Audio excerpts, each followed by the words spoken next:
Puis ensuite, j'ai lu un autre livre numérique, Cher journal de Nicolas Beauvais.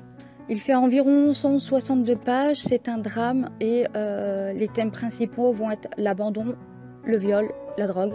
Et c'est une lecture assez dure. Donc Wilfried reçoit un journal pour son anniversaire de la part de sa meilleure amie.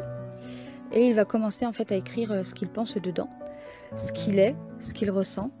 Et donc son ami va un jour profiter de sa venue chez lui pour lire derrière son dos ce qu'il a écrit à l'intérieur et engendre des choses qui vont lui arriver au collège, etc., etc. Donc le roman déjà parle à la première personne, donc on se plonge dans son histoire, c'est comme si qu'on était lui.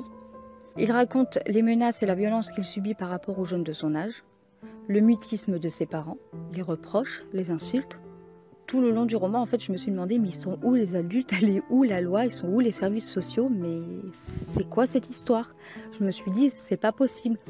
À l'heure actuelle, on ne peut pas avoir une vie comme ça sans avoir un minimum de flicage par rapport aux services sociaux et tout le tralala, quoi. Donc il va nous raconter aussi sa première histoire d'amour un peu ratée, ou du moins loupée à cause des autres. Et bien que le personnage se fasse victimiser et qu'il se lamente tout au long du roman, et à tout bout de champ, des fois pour pas grand-chose, il y a un point négatif que je voudrais relever, c'est-à-dire que, par exemple, par rapport à ce qu'il va vivre dans son collège, 2 jours plus tard, ou je sais plus combien de temps, il ne va plus y penser, il va passer à côté, il va dire « Non, bah c'est pas grave en fait, ça passe pas.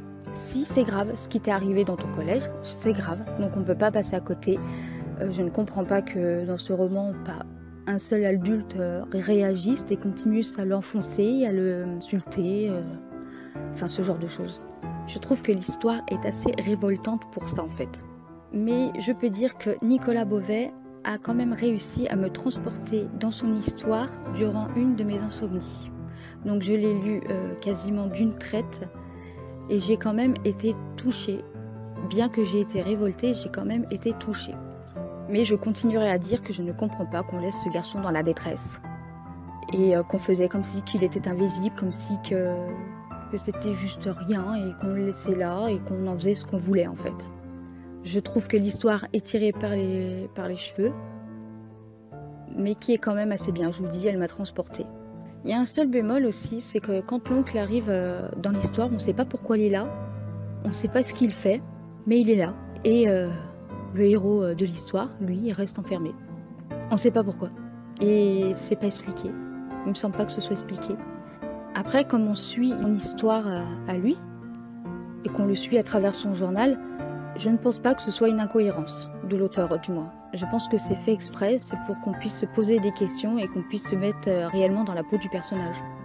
Et pour finir, je pense que le mot « abandon » décrirait parfaitement cette histoire.